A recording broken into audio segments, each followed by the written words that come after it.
সকলকে জানাই আমার ইউটিউব চ্যানেলে স্বাগত। তো আজকেও আমরা হিস্ট্রির কয়েকটা কোশ্চেন অ্যান্সার করব, 20টা কোশ্চেনের এমসিকিউ আমরা আজকে প্র্যাকটিস করব। প্রথম যে কোশ্চেনটা আছে, ভারতের প্রত্নতত্ত্ব বিভাগের মহানির্দেশক ডিরেক্টর জেনারেল কে ছিলেন? অ্যান্সার হবে আলেকজান্ডার কানিংহাম। ওকে, তাহলে ওয়ানের এ অ্যান্সার। তারপর হচ্ছে মেহেরগড় সভ্যতা যে নদীর তীরে গড়ে উঠেছিল সেটি কোন নদীর তীরে, সেটি কোন নদীর তীরে ছিল? অ্যান্সার হবে বি, 2-এর বি। ঠিক আছে, 2-এর বি। তারপর হচ্ছে সরি 2-এর বি, এটা সরি। তারপরে হচ্ছে 3-এর হরপ্পা সভ্যতার শ্রেষ্ঠ বলে কথিত বালুচিস্তানের একটি দ্রাবিড় ভাষীয় উপজাতি ছিল, সেটি কি হবে? সেটি 3-এর বি হবে। ঠিক আছে, ব্রাহু। ঠিক আছে। তারপর হচ্ছে 4-এরটা হচ্ছে মেলুহা বলতে বোঝায় কাদের? মেলুহা বলতে বোঝায় নিম্ন সিন্ধু অঞ্চল। 4-এর এ, লোথা ভৌগোলিক অবস্থান ছিল বর্তমানে গুজরাট। ঠিক আছে, তাহলে 5D। এগুলির মধ্যে কোনটি ধাতুর ব্যবহার সিন্ধুবাসীরা জানতেন না? কোনটা হবে? লোহা। কোনটা হবে? 6-এর বি, লোহা।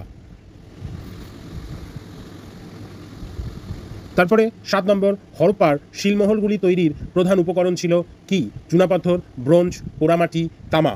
কোনটা হবে? সি, অ্যান্সার সি হবে পোড়ামাটি। অ্যান্সার সি হবে পোড়ামাটি। 8 নম্বরেরটা কি বলছে? সিন্ধু সভ্যতার মৃতদেহ সৎকারের প্রধান পদ্ধতি ছিল কি?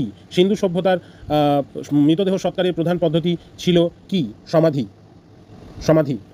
বেশিরভাগ ঐতিহাসিক মনে করেন যে মহেঞ্জোদারো নদীর ধ্বংসের প্রধান গ্রহণযোগ্য কারণ কি? ভূমিকম্প, ভয়াবহ বন্যা, সি নির্বিচারে বন ধ্বংস করা, ডি বৈদেশিক আক্রমণ। এখানে অ্যান্সার কি হবে? এখানে অ্যান্সার হবে বি, ভয়াবহ বন্যা। 10 নম্বরটা কি আছে? 10 নম্বর হচ্ছে অসমগোত্রীয় বা সামঞ্জস্যহীন বিষয়টি চিহ্নিত করো। এর মধ্যে কি আছে? সামঞ্জস্যহীন বা অসমগোত্রীয়। হরপ্পা সভ্যতা, মিশরীয় সভ্যতা, রোমান সভ্যতা, সুমেরীয় সভ্যতা। এখানে হবে সি, রোমান সভ্যতা। হরপ্পা সভ্যতার গৃহপালিত পশুগুলির মধ্যে সবচেয়ে গুরুত্বপূর্ণ ছিল কোনটি? সবচেয়ে গুরুত্বপূর্ণ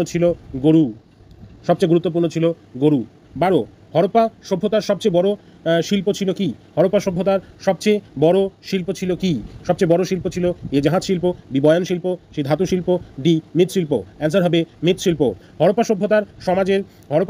সভ্যতার সমাজ ব্যবস্থা ছিল পিতৃতান্ত্রিক, মাতৃতান্ত্রিক, পুরোহিততান্ত্রিক না অভিজাততান্ত্রিক? কি ছিল? মাতৃতান্ত্রিক। ঠিক আছে, এই অ্যান্সারগুলো তোমরা কিন্তু দাগ দিয়ে রেখো। 14 নম্বরটা কি বলছে? সিন্ধু সভ্যতার ঐতিহাসিকরা সম্পর্কিত করেছেন সিন্ধু সভ্যতাকে ঐতিহাসিকরা সম্পর্কিত করেছেন এ প্রাচীন প্রস্তর যুগের সঙ্গে, বি মধ্যপ্রস্তর যুগের সঙ্গে, সি নব্যপ্রস্তর যুগের সাথে, ডি তাম্রপ্রস্তর যুগের সাথে। কোনটা হবে? তাম্রপ্রস্তর যুগের সাথে। লোথা শব্দের অর্থ কি? লোথা শব্দের অর্থ হচ্ছে মৃত্যুস্তূপ। হরপ্পা লিপি লেখা হতো ডান দিক থেকে বাঁদিকে, এ ডান দিক থেকে বাঁদিকে, বি বাঁ দিক থেকে ডান দিকে, সি ওপর থেকে নিচে, ডি নিচ থেকে ওপরে। কোনটা হবে? অ্যান্সার হবে এ।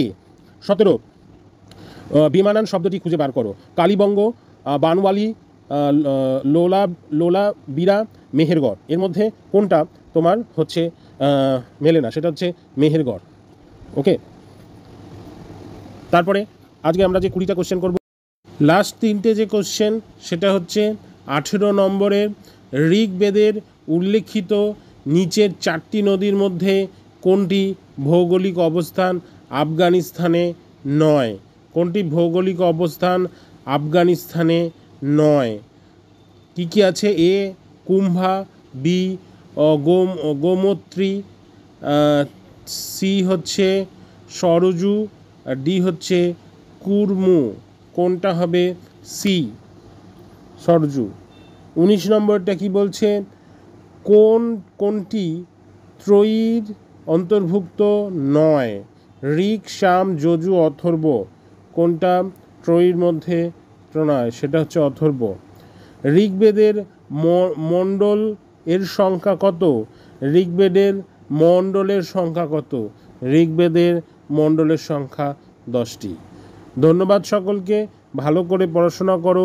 ভিডিওটি যদি ভালো লেগে থাকে অবশ্যই লাইক করে দিও এবং অবশ্যই সাবস্ক্রাইব করো, আরও ভিডিও নোটিফিকেশান তোমরা পেয়ে যাবে। ধন্যবাদ, সকলে ভালো থেকো, সুন্দর করে পড়াশোনা করো।